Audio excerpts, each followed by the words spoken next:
जब हम आराधना करते हैं, शुरुआत करते हैं, तो जैसे हमने शुरुआत की थी तो कम से कम 20, 25 चालीसा पढ़ते थे। जब 13 वर्ष की अवस्था से बाबा जी बने तो दिन भर चालीसा ही पढ़ते थे, शिव चालीसा, राम स्तोत्र, ये चालीसा, ये चालीसा, ये चालीसा। धीरे धीरे पढ़ते पढ़ते भगवान शिव की कृपा से श्यामा श्याम में, अब जैसे श्यामा श्याम तो सिर्फ श्यामा श्याम। हाँ, अब हमारे पूरी उपासना में श्यामा श्याम को देने वाले आचार्य और आचार्य का मंत्र देने वाले गुरुदेव और श्यामा श्याम, बस आचार्य गुरुदेव श्यामा श्याम। पूरे परिकर में जो हमारे होंगे, पक्के होंगे, जो बस इससे ज्यादा नहीं होगा। आचार्य, इष्ट, गुरुदेव, बस इतना ही होगा। वो अपनी उपासना मतलब श्यामा श्याम के। रसिक अनन्य निशान बजायो, एक श्याम श्यामा पद प्रीति, श्री हरिवंश चरण निज सेवक, बिचले नहीं छाड़ी रस रीति।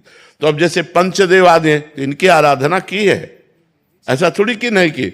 अब एक क्लास है, जैसे स्कूल जाते थे जब हम 3-4 में तो इतना बड़ा बस्ता होता था, जब जूनियर हाई स्कूल आए तो छोटा हो गया, और जब डिग्री में चले तो एक मोबाइल ही काफी है। मान लो अब तो मोबाइल चल गया, नहीं तो पेन और डायरी, क्योंकि पढ़ाई का एक स्टेज होता है ना। अब वो इस स्थिति में पहुंच गया कि अब प्रेम गलियत सांकरी तामे दोनों समाये। जैसे पार्वती जी से सप्तऋषियों ने जाके कहा कि आप तपस्या किसके लिए कर रहे हो, तो उनका हमारी बात सुनकर आपको हंसी ना आ जाए, क्योंकि मैं ये तपस्या भगवान शिव के लिए कर रही हूं।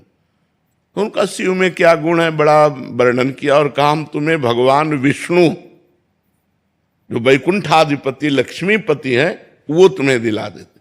तो उनका माना महादेव अवगुण भवन विष्णु सकल गुण खान, जेहि कर मन जेहि सम रमय ते ते ही सन काम, कोटि जन्म लग रगर हमारी बरऊ संभुनता राहों कुमारी। अंबा ने अनन्य निष्ठा प्रकट की, कोटि जन्म लग रगर हमारी बरऊ संभुनता राहों कुमारी। वहां जब प्रेम की बात आती है तो फिर एक रह जाता है, और जब प्रेम तक पहुंचने की बात आती है तब अनेक होता है, ये भी पूजा, वो भी पूजा, वो भी पूजा।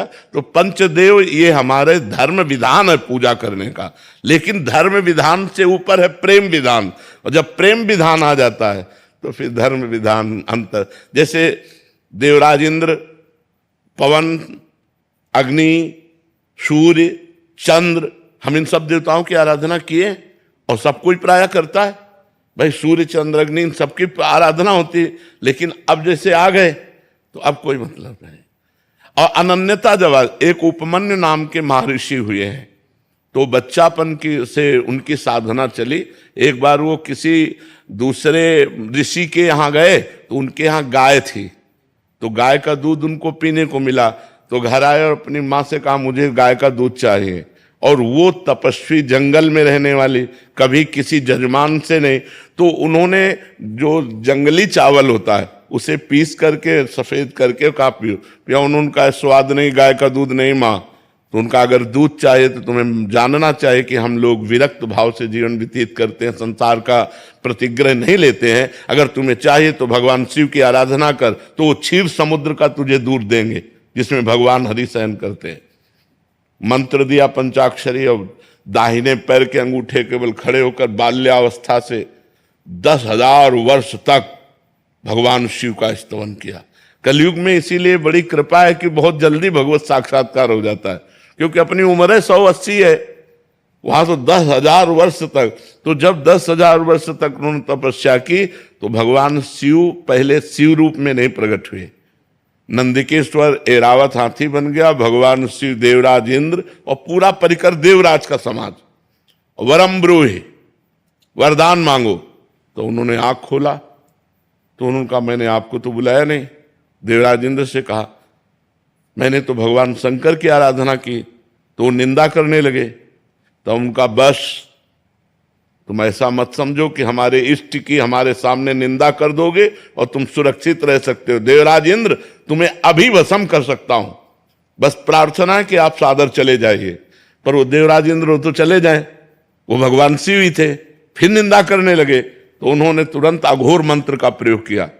अघोर मंत्र भगवान शिव का मंत्र है, ये सिद्ध किया जाता है। जब ये सिद्ध, तो उन्होंने जो मंत्र लेकर ऐसे किया तो नंदिकेश्वर प्रकट हो गए और कहा स्वामी का मंत्र स्वामी पे चला रहे हो, देखो कौन है, तो देखा भगवान शिव। ये अनन्यता। अब आप देखो शिव अनन्य, तो देवराजेंद्र से भी लेने के लिए कुछ तैयार नहीं हो, कहा सादर आप वापस हो जाओ। ये प्रेम में होता है, हाँ ये निष्ठा होती। तो जो से गणेश, गौरी, कार्तिकेय, नंदिकेश्वर, भगवान शिव, ये हमारी पूजा की प्रारंभिक स्थिति है, लेकिन जब वो स्वरूप में आएगी तो एक में स्थित हो जाएगी। हाँ, एक में समाहित हो। डॉक्टर शैलेश जी सिंगापुर से। जय श्री राधे राधे महाराज जी। महाराज जी, आपकी कृपा से गुरु तत्व में आपका आश्रय मिला और आपके द्वारा प्रदत्त राधा नाम, धन और अनिर्वचनीय प्रेम रस से प्रभु आश्रय लेकर अध्यात्म मार्ग में आगे बढ़ने की नित्य प्रेरणा और दिशा मिली। महाराज जी, क्या एक साधक दो भावों में जीवन व्यतीत कर सकता है, जिसमें वास्तविक जीवन केवल शरण्य का आश्रय और प्रेम हो तथा दूसरा जीवन धर्मानुसार व्यवहारिक अभिनय हो? यही तो जीवन है, यही जीवन है, सच्चा जीवन यही। क्योंकि हमें संसार में भगवान ने कुछ कर्तव्य कर्म करने के लिए भेजा है। उन कर्तव्य कर्मों की पूर्ति का फल है मोक्ष, इस संसार से मुक्त हो जाना। अपना अगर हम रोल सही निभा दिए तो हमारे भगवान जगन नाटक वैभवा, इस जगत नाटक वैभव को रचने वाले हैं, वो आपको इनाम देंगे कि इस त्रिगुणमयी माया के अब रोल आपको नहीं करने पड़ेंगे। फिर सच्चिदानंदमयी लीला है, जैसे भगवान के दिव्य धाम है, भगवान की दिव्य लीलाएं हैं। लेकिन एक अज्ञानी मनुष्य कह सकता है ये सब कल्पना है। जैसे मानो आप अमेरिका नहीं गए हैं, नहीं देखा है, लेकिन आप विश्वास करते हैं जब विश्व का नक्शा आप देखेंगे तो आपको लगेगा ये अमेरिका है, लेकिन आप गए नहीं हैं।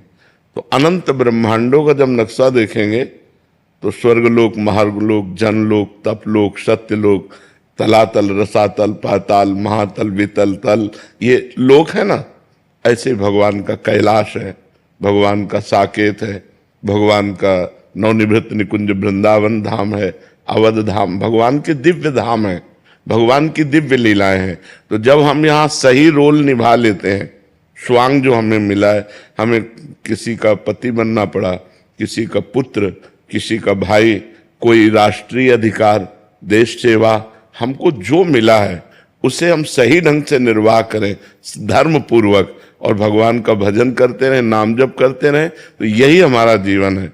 भगवान ने दो बातें अर्जुन को कही, सर्वदा सर्वकालेषु माम स्मर, फिर युद्ध च। युद्ध माने कर्तव्य। छात्र धर्म से युक्त अर्जुन उस समय तो उन्हें युद्ध रूपी कर्तव्य सामने आया हुआ है, उससे वो मुख मोड़ रहे हैं कि मैं संन्यास लेकर भजन करूंगा, ये मारकाट युद्ध नहीं करूंगा। भगवान कह रहे नहीं, तुम छात्र धर्म से युक्त हो, धर्म आदेश करता है इस समय तुम्हें युद्ध करना चाहिए, और युद्ध तुम्हें करना ही पड़ेगा। तुम ना करोगे तो भी करना पड़ेगा, क्योंकि जिस समय तुम्हारी निंदा करेंगे तो तुम आवेश में आकर युद्ध शुरू कर दोगे। अभी मैं आदेश कर रहा हूं तो मेरे आज्ञा का पालन करो। माम निस्मर और युद्ध च, मेरा स्मरण करते हुए अपने कर्तव्य कर्म का पालन करना, यही समस्त मनुष्य जीवन का। जो हम दुखी हो रहे हैं, जो हमारे हृदय में जलन हो रही, जो हमारे अंदर घबराहट पैदा हो रही, चिंता, शोक, भय हो रहे हैं, इसका कारण है हम अपने धर्म से विलग हैं।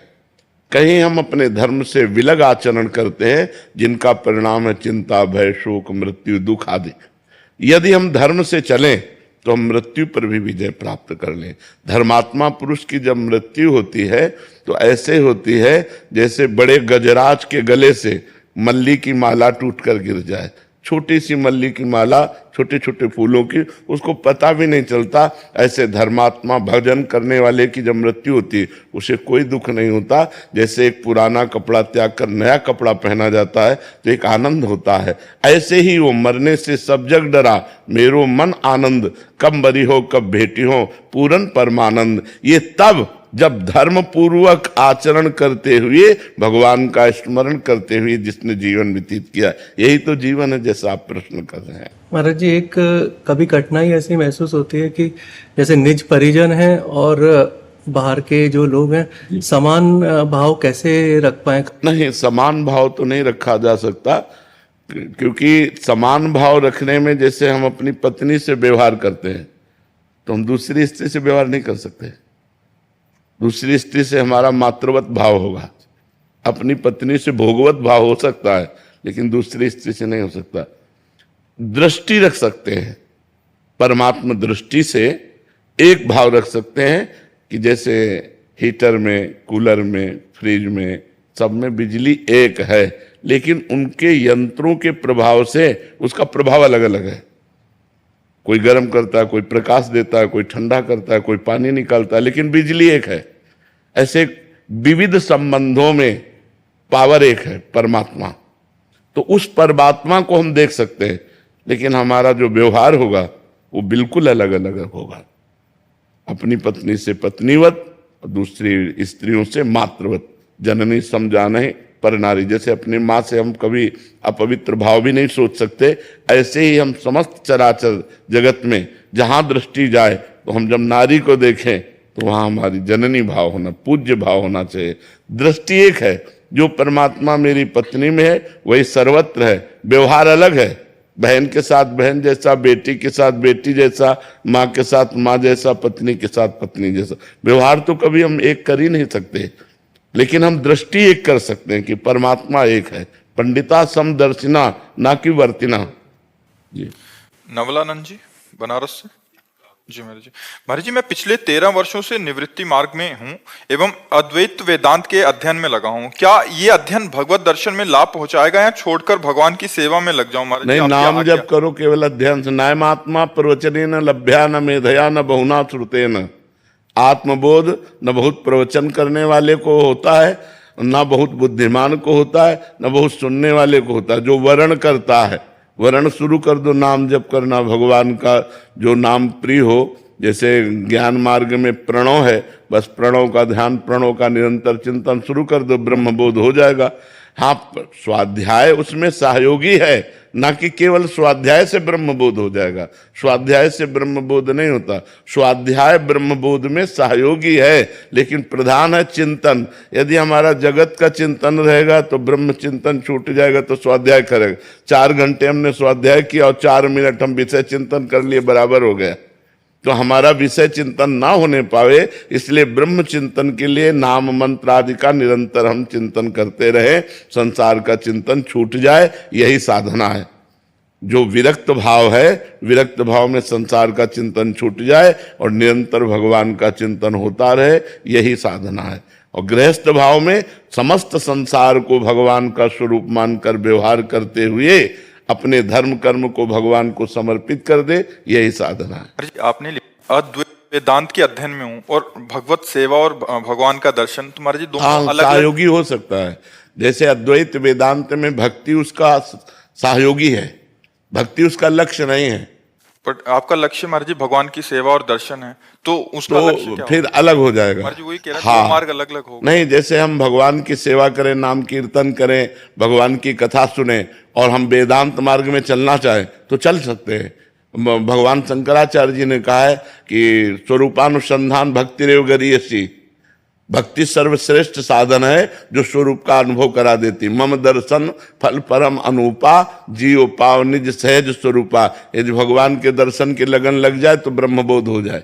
मम दर्शन फल परम अनूपा, जीव पाव निज सहज स्वरूपा। अगर उसका लक्ष्य है कि मुझे ब्रह्मबोध हो जाए, आत्म स्वरूप का बोध हो जाए, और भगवान की आराधना करता है, भगवान के दर्शन की चाह करता है, तो उसे ब्रह्मबोध हो जाएगा। सौरभ कुमार पांडे जी, श्री हरिवंश महाराज जी। गुरुदेव भगवान, आपका वार्तालाप पिछले 1.5 वर्षों से सुन रहा हूँ। इसका इस शरीर के जीवन पे बहुत सकारात्मक प्रभाव पड़ा। सत्संग सुनने के पहले बहुत ओवर थिंकिंग, नेगेटिविटी, अब उतना नहीं है आपकी कृपा से, नाम जप के बल से। महाराज जी, चिंतन को शून्य करना चाहता हूँ जीवन से। चिंतन शून्य नहीं करना, चिंतन को भगवान के चरणों में समर्पित करना है। हे अर्जुन, कोई भी मनुष्य कर्म किए बिना एक क्षण भी नहीं रह सकता। आप हाथ पैर बंधवा दो तो एक शरीर से कर्म नहीं दिखाई दे रहा कि हो रहा है, लेकिन सूक्ष्म शरीर से कर्म हो रहा है। कारण शरीर उसमें सहयोगी है। तो सूक्ष्म शरीर से कर्म, पहला कर्म तो सूक्ष्म शरीर से ही होता है, क्रियान्वित तो बाहर होता है। तो हम क्रिया किए बिना नहीं रह सकते, हम चिंतन किए बिना नहीं रह सकते। तो हमें असत चिंतन त्यागना है और सत चिंतन परायण रहना है। सनकादि ब्रह्म ऋषि ब्रह्म बोध संपन्न महापुरुष हैं, हर समय जपते रहते हैं हरिशरणम हरिशरणम हरिशरणम। तो हमारा क्या है, जगत का चिंतन छूट जाए, भगवत चिंतन हो।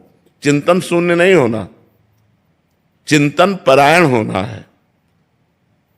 अगर हमारा निरंतर प्रिया प्रीतम का चिंतन हो रहा है, हरि का चिंतन हो रहा है, राम का चिंतन हो रहा है, इससे बढ़कर कोई बात नहीं। चिंतन शून्य नहीं होना, चिंतन परायण होना है। समझ पा रहे हैं? पर ना चाहते हुए भी कभी कभी जैसे वो चीज नहीं चाहते हैं सोचना, लेकिन फिर आ जाता है। उसको हम ऐसे उपेक्षा करते हैं, न राग न द्वेष, उपेक्षा। उपेक्षा का मतलब होता है जैसे आप रास्ते में चल रहे हो, क्या क्या पड़ा, आप सब बटोरते चले जा रहे हो क्या? अपने मतलब की चीज हो तो हम रुक जाएंगे, मतलब की चीज नहीं तो नहीं रुकेंगे। ऐसे ही हमारे मन रूपी जीवन रास्ते में बहुत कूड़ा करकट भी पड़ा है, काम क्रोध लोभ मोह मद मत्सर जन्म जन्मांतर के संस्कार, वो फेंक रहा है। अब हमें नहीं चाहिए, क्योंकि अब हम जागृत हो चुके हैं।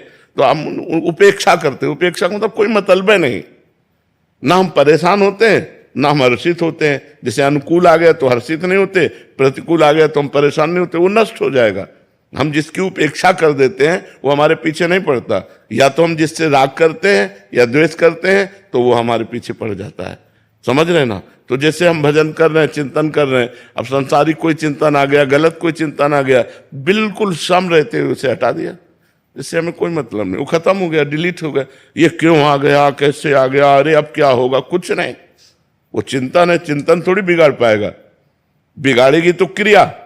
चिंतन आया है, हमने क्रिया नहीं की, वो चिंतन नष्ट हो गया। और हरि चिंतन चल रहा है, इसलिए उसकी सामर्थ्य नहीं कि हमारे मन को गंदा कर सके। समझ पा रहे हैं? ये अपराध जो बनता है, मानसिक अपराध किसी के प्रति, मानसिक से रास्ते में चलते हुए आ गया, उपेक्षा, उपेक्षा।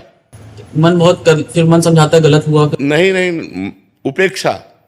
मन है वो श्री जी के प्रति सोच सकता है, ठाकुर जी के भी प्रति सोच सकता है, वो गुरु जी के भी प्रति सोच सकता है, लेकिन हम वाणी और शरीर से क्रिया ना होने दें। मन मलिन है इसलिए ऐसा चिंतन करो, हम थोड़ी चिंतन कर रहे हैं। मन मलिन है, वो गंदा भी चिंतन कर सकता है, वो गुरु के प्रति भी सोच सकता है, वो किसी के प्रति भी सोच सकता है। तो उसकी सोच को उपेक्षा की जाती है। मानसिकों से अब क्षमा या नहीं, मानसिक पाप नहीं लगते। कल कर एक पुनीत प्रतापा, मानस पुण्य होए और नहीं पापा। कलयुग का एक पुनीत प्रताप है कि मानसिक पाप नहीं लगते हैं। अखिलेश तिवारी जी मुंबई से। राधे राधे महाराज जी। राधे राधे महाराज जी। महाराज जी, मैं अक्सर अपनी संसारिक जिम्मेदारियों को अंत तक टालता हूँ, हालांकि श्री जी की कृपा से उन्हें निभा भी लेता हूँ। महाराज जी, मार्गदर्शन कीजिए कि मैं इस टालने की आदत से कैसे मुक्त हो सकूं। नहीं, टालना ठीक नहीं रहता, इसे प्रमाद स्थिति कहते हैं। आज के कार्य को कल के लिए टालना, इसे प्रमाद कहते हैं। ये तमोगुण की प्रधानता से होता है।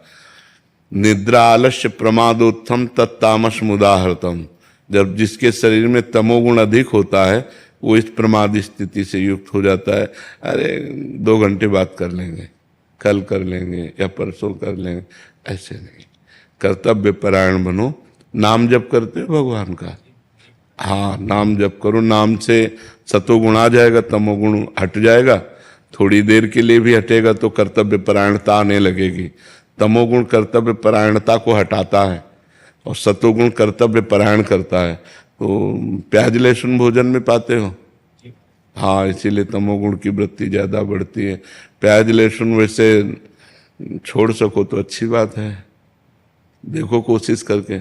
और कोई नशा तो नहीं करते? हाँ, प्याज लहसुन हम इसीलिए मना करते हैं, इसमें तमोगुण की वृत्ति ज्यादा बढ़ती है। तो तमोगुण में बड़े दोष हैं। सतोगुण जो है वो हमें माया से मुक्त करने के लिए बहुत आवश्यक है, और माया में फंसाने के लिए रजोगुण तमोगुण दोनों मिल जाए तो आदमी का नाश कर दें। ये जो जेल भरी है सब रजोगुणी तमोगुणी बुद्धि वालों से भरी हुई है। हिंसा, क्रोध, व्यभिचार, चोरी, जितने गंदे आचरण होते हैं इन 2 में होते हैं, रजोगुण और तमोगुण। जहाँ रजोगुण तमोगुण मिश्रित हो जाता है तो गलत आचरण हो जाते हैं। हाँ यार, बढ़िया काउंटर तो लिए हो, नाम जब करते हो सके तो प्याज लहसुन छोड़ के देखो। बिल्कुल महाराज। ठीक है? बिल्कुल। जितेंद्र सोनी जी राजस्थान से। श्री हरिवंश।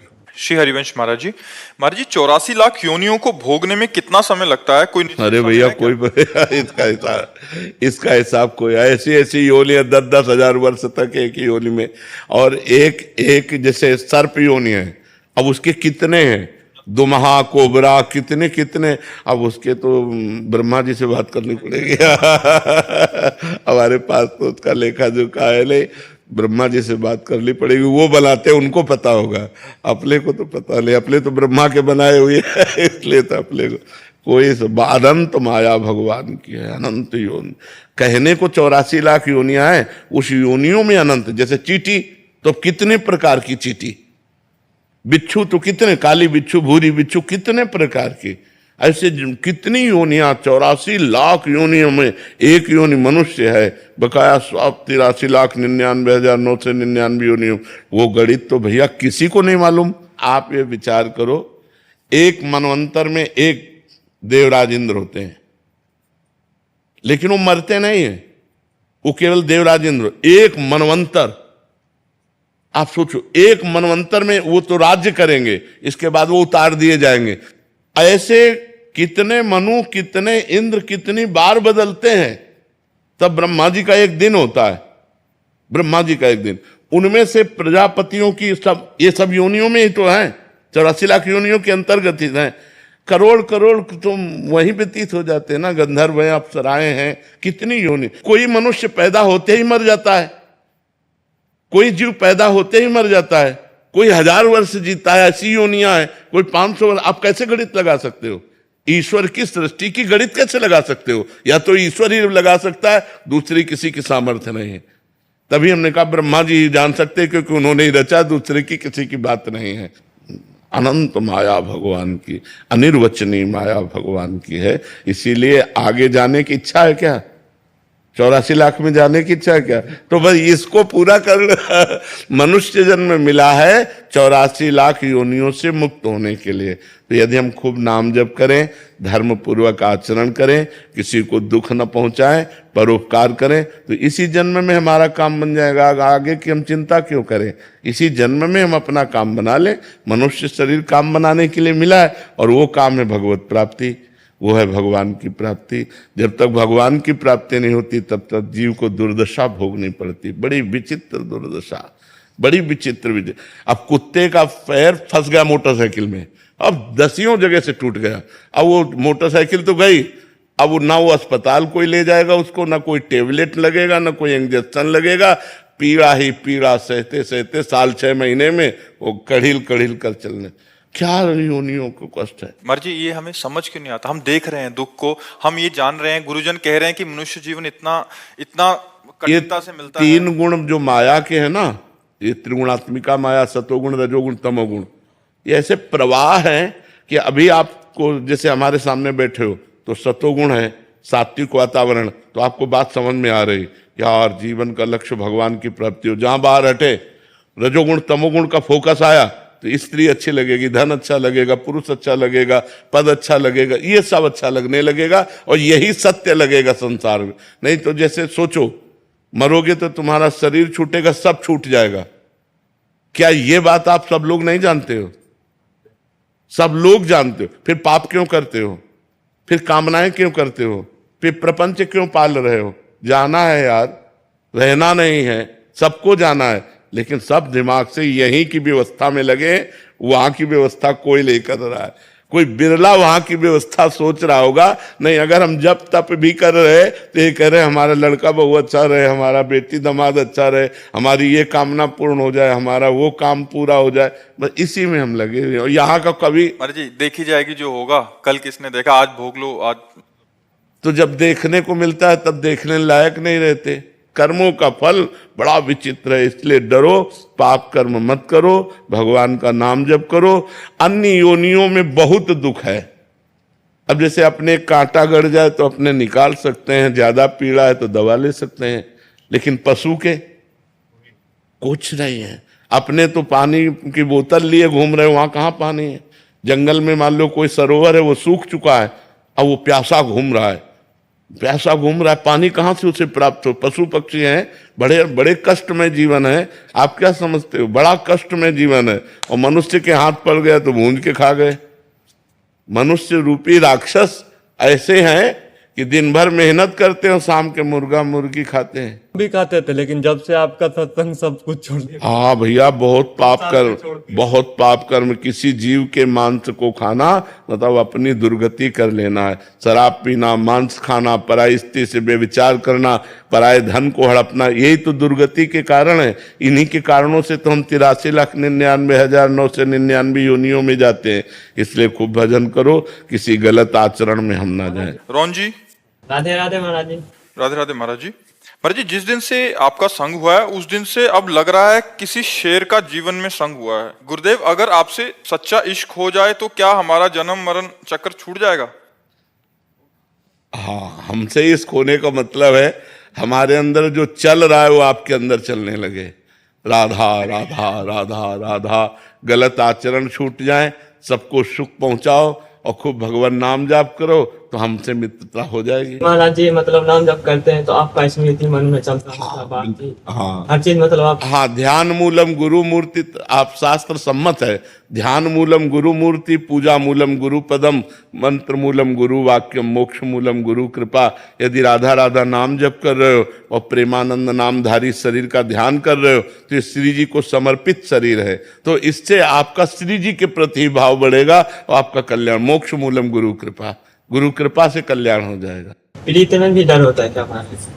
मतलब जैसे इसको हो गया जिससे, तो उससे भी डर होता है। हाँ, ऐसा होता है कि जैसे आप हमसे प्यार करोगे तो गेट से घुसते ही आपको एक भय सा लग, जैसे हम अपने गुरुदेव के सामने आज भी जाते हैं ना तो एक बार भयभीत हो जाते हैं कि कहीं कोई त्रुटि नहीं होनी चाहिए, कहीं कोई ऐसी गलती ना हो कि महाराज जी की दृष्टि बदल जाए। बस ऐसे बैठे रहते हैं और प्रणाम किया और जब मुस्कुरा दिए तो लगा कि जैसे छाप लग गई, जाओ ठीक है। और कभी मान लो जैसे अपने भाव में उन्होंने दृष्टि नहीं दी तो सैकड़ों बातें दिमाग में, यार कोई गलती तो नहीं, कहीं हमको अहंकार तो नहीं आ गया, कहीं ऐसा तो, हे भगवान गुरु जी प्रसन्न रहें, हे भगवान गुरु जी। अब तो एक हमारा ये संबंध गुरु शिष्य का ऐसा है कि इसमें प्रियता भी है लेकिन इसमें एक भय भी है। रामचंद्र जी भगवान जब सियाजू के दर्शन किए जनक जी के बगीचे में तो विलंब हो गया, तो वहां लिखा है भयभीत हो गए कि गुरु की सेवा में पुष्प पहुंचाना था और विलंब हो गया, तो डर लगा भगवान को भी अपने गुरु के प्रति। तो जो गुरु से डरे वो माया से नहीं डर सकता, जो गुरु से डर गया वो माया से नहीं डरेगा। तो महाराज जी, मतलब अगर किसी का डर नहीं है, बस केवल एक ही आपका डर है। अब वो ये प्रीति का डर होता है कि कहीं अगर नजरें हटा ली तो हम गिर गए, हमारे पास कुछ और है नहीं।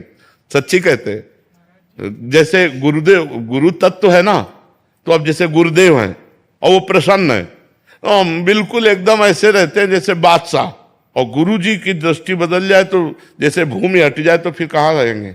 तो हमारी भूमि है गुरुदेव, हमारा जीवन है गुरुदेव, हमारा सर्वस्व है गुरुदेव, क्योंकि मंत्र उपासना जीवन सब कुछ गुरुदेव है। तो ये डर बना ही रहेगा, पूरे जीवन भर बना रहेगा कि कहीं उनकी दृष्टि न बदल जाए, और वही डर हमको सुरक्षित रखेगा।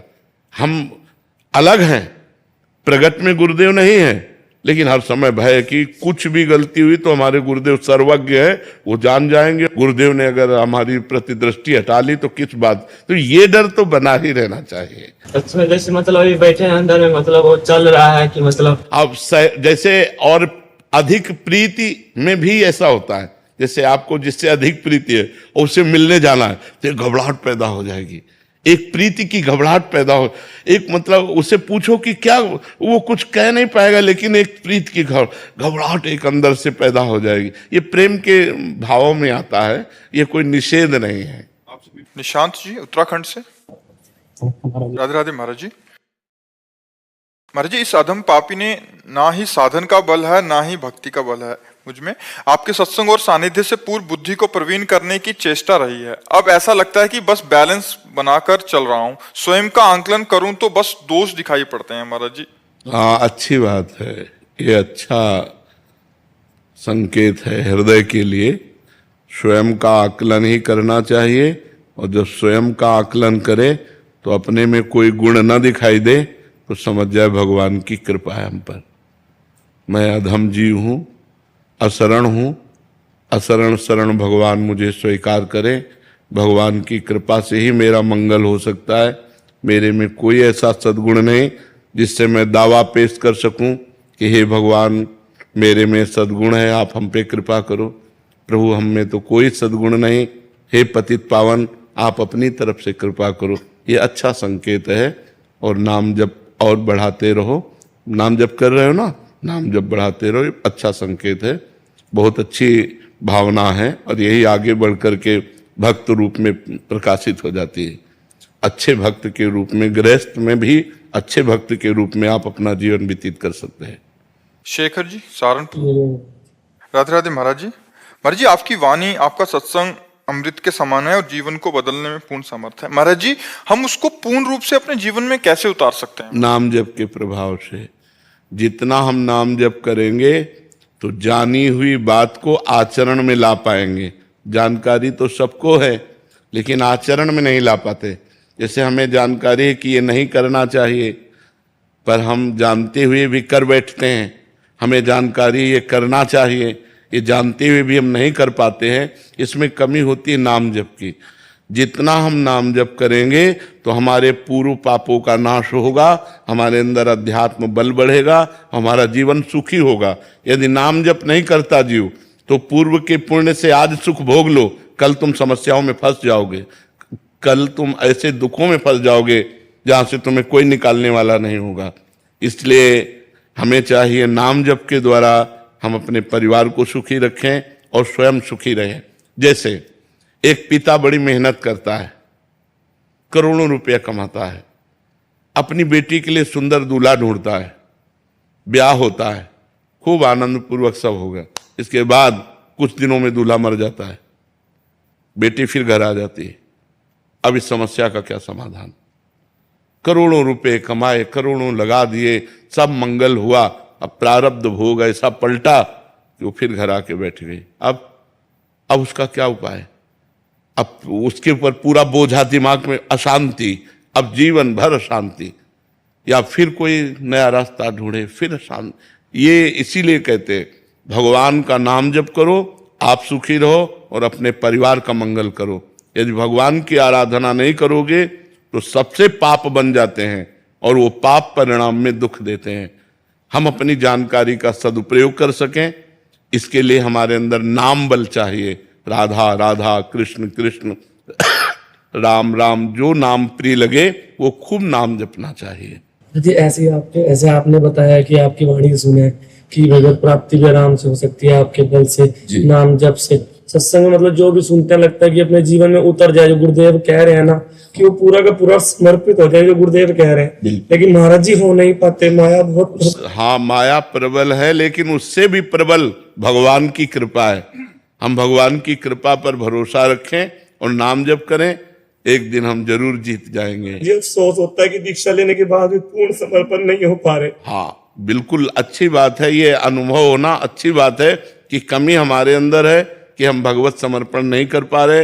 हमारे ऊपर गुरु कृपा है, हमारे ऊपर इष्ट कृपा है, एक दिन निश्चय विजय प्राप्त करवा देगी। ये शब्द याद रखो, एक दिन ये निश्चय विजय प्राप्त करवा देगी यदि हम दैन्य और नाम जप करते हैं। हमारे अंदर अहंकार ना आवे, क्योंकि अहंकार आने का मतलब पतन हो जाना।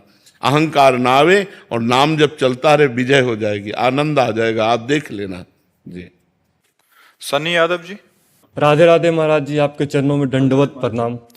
महाराज जी पिछले साल एकांतिक वार्तालाप का हिस्सा बना, नए साल में एक नई शुरुआत करने की ठान ली। आपके एक सत्संग में सुना था कि लौकिक या पारलौकिक कुछ भी पाने से पहले अपने आप को कूड़ा बना दो, तभी चमक आएगी। मैंने भी अपने जीवन में उतारने का प्रयास किया। कूड़ा बनाने का मतलब होता है अहंकार रहित होना। कूड़ा बनाने का मतलब गंदा बना देना नहीं है। नहीं, कूड़ा बनाने का मतलब मैं कुछ हूं ही नहीं। जैसे त्रणादपि सुनीचेन, जैसे उसे हम संस्कृत में बोले तो महाप्रभु चैतन्य देव कहते त्रणादपि सुनीचे, तृण से भी अपने को नीचा समझो।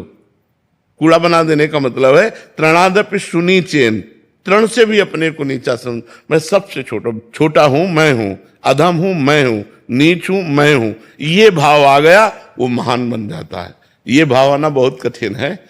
तृणादपि सुनीचेन तरोरी सहिष्णुना अमानिना मान देन कीर्तनीया सदा हरि। दूसरों को सम्मान करते हुए, दूसरे में भगवत भाव रखते हुए, अपने को सबसे सेवक नीच मानते हुए, सबका सेवक मानते हुए वो पार हो गया माया से। कूड़ा बनाने का मतलब गंदे आचरणों से युक्त हो जाना नहीं है, अपने अहंकार को मिटा देना है। तो महाराज जी अपने आप को ऐसे बना देना है। मेरे मन में ये बैठ गया कि इस साल मुझे अपने आप को कूड़ा बना देना, एकदम नाम जप करना है। और 2026 में मुझे ऐसा पूर्ण विश्वास है कि मैं श्री जी की कृपा मुझ पर होगी। नहीं, 2026 में क्यों होगी, अभी है। ये कहना चाहते हैं महाराज जी, लिख रहे हैं कि मैं बड़ा बिजनेसमैन बन जाऊंगा, चमक जाऊंगा। नहीं, ऐसी भावना मत करो, नहीं तो श्रद्धा टूट जाएगी। होना होगा तो ऐसा हो जाएगा, नहीं होना होगा तो ऐसा मत सोचो। क्योंकि अगर वही केवल सोच रख ली और नहीं हुआ तो आपको अपनी साधना पर, अपने भजन पर, अपने इष्ट पर अश्रद्धा हो जाएगी ना, फिर जीवन बेकार हो जाएगा, असली में फिर कूड़ा हो जाएगा। नहीं, हाँ हम कामना करते हैं, कामना करने का अधिकार है कि हम भी अच्छे बने, लेकिन हमारे भाग्य में अगर होगा तो हो जाएगा, नहीं है तो नहीं होगा। देखो ये वर्तमान की खेती है, हमारी बात को सब लोग समझो। ये तुम्हारा वर्तमान का व्यापार है, नाम जप। लेकिन जो आपने भूत में किया है उसका परिणाम मनुष्य जीवन में आ चुका है। जैसे आपको 26 में क्या भोगना है ये पहले से लिखा हुआ है। ये जो आप कर रहे हो ये आगे का पर है, ये आज का नहीं है कि आज किया और कल आपको मिल जाएगा, ऐसा नहीं है। जैसे किसान खेती बोता है तो 5-6 महीने इंतजार करना पड़ता है ना, ऐसे जो आज कर रहे हो ये आगे आपको मिलेगा। लेकिन आज जो भोग रहे हो ये आज का किया हुआ नहीं है, ये पीछे का किया हुआ है। मान लो आप नाम जप कर रहे हो, चकाचक कामनाएं पूर्ण होती चली गई, तो नाम जप से नहीं हो रही, ये आपके पूर्व पुण्य से हो रहे हैं। नहीं, ऐसे कितने नाम जप करने वाले जो दुखी हैं, जिनको सुविधाओं की जरूरत है और सुविधा नहीं मिल रही है, और बहुत अच्छे से नाम जप कर रहे हैं, तो क्या है, उनका पूर्व का पाप नष्ट हो रहा है। जिस दिन उनका पूर्व का पाप नष्ट हुआ, वर्तमान का भजन काम करके चमक जाएंगे, एकदम प्रकाशित हो जाएंगे। तो ऐसी कामना दृढ़ ना करो जिससे अपने इष्ट पे, अगर ये काम बन गया तो भगवान हम मानेंगे आपकी कृपा, अगर ये काम नहीं तो हो सकता है ना बने, प्रारब्ध ऐसा हो, फिर आप भगवान के प्रति अश्रद्धा कर लो, ऐसा ठीक नहीं। बने चाहे नहीं बने, हाँ ये बात, प्रयास करना, नया रास्ता मिलना, हाँ ये मनुष्य जीवन का कर्तव्य। हाँ, जो एक हमारे चतुरासी जी की पहली लाइन है, जोई जोई प्यारो करे सोई मोहि भावे। अगर ये बात दिमाग में रख के चलोगे तो जीत जाओगे माया पर, कि प्यारे की जैसे। हमारी तो इच्छा थी कि ऐसा हो जाए, लेकिन हमारी इच्छा नहीं, जोई जोई प्यारो करे, प्यारे की जैसी इच्छा वैसे है। कामना करना गलत है क्या? प्रभु से अपना, प्रभु से कामना करके प्रभु के ऊपर छोड़ देना ठीक है, कामना करके हठ करना ठीक नहीं है। जैसे हम कामना की और इसके बाद प्रभु के ऊपर ही छोड़ दिया कि हमारी ये इच्छा है लेकिन आपकी जैसी इच्छा हो, अगर इसकी पूर्ति होने में हमारा मंगल है तो हे मंगल भवन प्रभु मुझे पता नहीं, ये मैं आपके ऊपर छोड़ता हूँ, जिससे मेरा मंगल हो वही आप। प्रतिकूल हो चाहे अनुकूल, संभावना बना के रखे, बस यही बात बनी रहे दिमाग में तो है। जैसे ये बात बोली और यही बात दिमाग में बनी रहे तो आप संसार की यात्रा आराम से पार कर सकते हो, दुख में भी आनंद पूर्वक आप पार कर सकते हैं। श्री हरिवंश महाराज जी, मैं एक शिक्षिका हूं तथा 2 साल से यूट्यूब के माध्यम से आपसे जुड़ी हूं तथा आपके द्वारा बताई गई दिनचर्या व निरंतर नाम जप भी चल रहा है। महाराज जी, राधा रानी की कृपा से भागवतिक माहौल है घर में। मेरा लक्ष्य सिर्फ राधा रानी के चरणों की सेवा करना है तथा मुझे बहुत आनंद, परंतु विद्यालय में अन्य शिक्षकों तथा प्रधानाचार्य आदि के चरित्र धूमिल होते जा रहे हैं। महाराज जी, आजकल जैसा देखा जा रहा है जिससे बच्चे भी गलत राह पर जा रहे हैं। विरोध करने पर काफी बार पद से हटा दिया गया। मेरी दुविधा है कि नाम जप निरंतरता ना छूट जाए, इसलिए मैं नौकरी छोड़ना चाहती हूँ, परंतु मेरे पतिदेव आर्थिक सहायता के लिए मैं ऐसा करना। महाराज जी, मेरे को समझ नहीं आ रहा मैं क्या करूँ अभी। देखो, जो रहीम उत्तम प्रकृति का कर सकत कुसंग, चंदन विष व्यापत नहीं लपटे रहत भुजंग। आपको उत्तम प्रकृति बनानी पड़ेगी। ऐसे गंदे माहौल में भी आपको उज्जवल रहना है। जैसे कमल कीचड़ में पैदा होता है, जल के ऊपर रहता है, उसका कनेक्शन कीचड़ से होता है, लेकिन वो देवताओं की सेवा में आता है। वो कीचड़ कहीं भी आप नहीं देखेंगे कमल में। ऐसे ही हम माया में प्रकट हुए हैं, माया में रहेंगे, हमारा कनेक्शन माया से रहेगा, लेकिन हम भगवान के बन के रहें। जितनी देर हम बच्चों को पढ़ाएं तो अपने भगवान को उनमें देखें। जो आपके अध्यापन कराने वाले मित्र जन हैं, उनके आचरणों की तरफ न देखो, अपने अपने कर्मों का भोग स्वयं भोगेंगे। अपने को चाहिए कि उनके साथ भी बैठकर हम प्रेम व्यवहार करें। हमारी वार्ता, हमारा व्यवहार इतना निर्मल होना चाहिए कि उनका स्वभाव बदल जाए, ना कि उनके स्वभाव से हम दुखी हों या हमारे स्वभाव में अंतर पड़े। भक्ति बलवान होती है, उसका प्रभाव, उसका स्वभाव पढ़ना चाहिए। तो आप इतना नाम जप करें, ऐसा मधुर व्यवहार करें कि जो गलत भावना वाले हैं उनकी भावना भी बदले, और बच्चों को सुंदर पढ़ाइए। अर्थ की आवश्यकता आज है, जरूर है। पति पत्नी मिलकर अगर अर्थ कमाएंगे और दोनों मिलकर अपने परिवार का पोषण करेंगे, अच्छा रहेगा। अगर थोड़ी थोड़ी आय है और परिवार चल रहा है तो हम यही सलाह देंगे, नौकरी छोड़िए मत, नौकरी करिए, लेकिन हिम्मत वाली बनकर करिए, धर्म पूर्वक कीजिए, बच्चों को भगवान का स्वरूप मानिए, और अध्यापक जो पढ़ाने वाले हैं उनके साथ मित्रता का व्यवहार कीजिए, लेकिन उनका कुसंग आपके ऊपर ना आने पावे, आपका सत्संग उन पर प्रभाव करे, यही भाव रखिए। श्री हरिवंश महाराज जी, महाराज जी इन्होंने एक डिपार्टमेंट का नाम लिखा है, कह रहे हैं कि मैं 2 वर्ष से आपको सुन रहा हूँ। महाराज जी कह रहे हैं कि मतलब हमने रिश्वत नहीं लेने का एक संकल्प लिया था, बट अभी पैसों की कमी हुई तो हमने रिश्वत ले ली महाराज जी, और जहाँ हूँ वहाँ ये सब एक आम बात है महाराज जी। अभी जब से लेना शुरू किया या लिया है तब से पूजा पाठ और परिवार में मतलब ठीक नहीं हो रहा महाराज जी, मेरा मार्गदर्शन करें। आप जैसा बोलेंगे मैं वैसा ही हम सबसे कहते हैं कि जो घूस है, जो बेईमानी का धन है, जो अधर्म का धन है, ये लेने में अच्छा लगता है, लेकिन हृदय और परिवार 2 पर ये फर्क पड़ जाएगा। हृदय अशांत हो जाएगा, देखो आप कह रहे हो पूजा पाठ में मन, और परिवार के बच्चों पर, परिवार के सदस्यों पर प्रतिकूल ऐसा प्रभाव पड़ेगा, कलह, अशांति, और ज्यादा अपवित्र धन आ गया तो अपंगता, ऐसे बहुत से घटनाएं हो जाएंगी जिनमें पूरा जीवन बर्बाद हो जाएगा। 100 रुपया कमाओ लेकिन धर्म पूर्वक कमा के लाओ। उस 100 रुपया से परिवार का पोषण करोगे तो सबकी बुद्धि शुद्ध रहेगी, सब प्रसन्न रहेंगे, सब स्वस्थ रहेंगे। 1 लाख कमा के लाओगे, अस्वस्थ हो जाएंगे, बुद्धि खराब हो जाएगी। इसलिए हमें तो लगता है कि घूस ना ही लेनी चाहिए, नहीं लेनी चाहिए। हमें जो, जहां आप जिस डिपार्टमेंट में भी हो, आपका वेतन तो निश्चित है ना, आप अपने वेतन से क्यों नहीं अपने परिवार का पोषण करते? वेतन से अधिक हमें जरूरत नहीं। मोटरसाइकिल से नहीं चल पाओगे तो साइकिल से तो चल लोगे ना, उससे शरीर स्वस्थ रहेगा। और हराम की मोटरसाइकिल लोगे तो एक्सीडेंट हो जाएगा, चलने लायक नहीं रहोगे। समझो, ये अधर्म का पैसा हमको कहीं ना कहीं जाकर के ऐसा भिड़ा देता है जहां हम दुखी हो जाते हैं। बेईमानी अधर्म का नहीं, ईमानदारी का पैसा, वो भले साइकिल से चलो, भले दाल रोटी खाओ, भले साधारण कपड़े पहनो, सुख से रहोगे, शांति से रहोगे। आजकल सब चलता है तो सब नष्ट भी तो हो रहे हैं। उन बातों को देखो ना। बेईमानी से करोड़ों की कार खरीदने में अच्छा लगा, रुआब लगी, और जब उसका एक्सीडेंट हुआ, पिस गए तब। और धर्म से साइकिल से चल रहे हो, आराम से पूरा जीवन व्यतीत हो, वो अच्छा कि बेईमानी से वो करके नष्ट हो जाओ, वो अच्छा? दूसरों को देखते हैं तो लगता है कि इसका तो घर है, 4 गाड़ियां हैं, हमारी भी जिंदगी ऐसी हो। हम धर्म से चलते हैं, चाहे हमको जैसी भी परिस्थिति हो, हम दूसरों से होड़ नहीं मिलाएंगे। तो दूसरों को नष्ट होते हुए भी तो देखते हो ना, तो उधर बुद्धि क्यों नहीं लगाते? दूसरे जो नष्ट हो रहे हैं उन पर भी बुद्धि लगाइए ना। कितने ये दुर्घटनाएं भी तो अपने दिमाग में लाओ कि अधर्म का फल दुर्घटना है, विपत्ति है, दुख है, वो कभी भी हमारे ऊपर आ सकता है। हमें एक कदम पर विश्वास नहीं क्या घटना घटने वाली है विश्वास भला? एक कदम पर हमें विश्वास नहीं। आप आराम से पैदल चले जा रहे हो, वो ठोक दिया आकर के, बैलेंस बिगड़ा उसका, वो आके वो आपको ठोक दिया आकर। तो हम धर्म से चलें, सुरक्षित रहें, भगवान का नाम जप करें, दूसरों को कभी दुख ना दें, तो हमें दुख नहीं मिलेगा। अब हमें तो बिल्कुल इसमें अच्छा नहीं लगता कि आप घूस लेकर के अपना जीवन व्यतीत करें।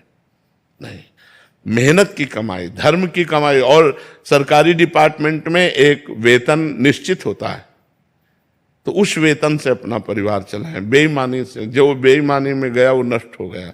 आज नहीं तो कल इधर से नष्ट नहीं होगे तो भागवतिक विधान लागू हो जाएगा, वो नष्ट कर देगा। तुम खुद अशांत हो जाओगे, तुम खुद परेशान हो जाओगे, परिवार परेशान हो जाएगा, वो आपको चैन से नहीं रहने देगा। जो धन है ना, इतनी लालसा बढ़ जाएगी कि अधर्म करने में भी आपको सकुच नहीं होगी।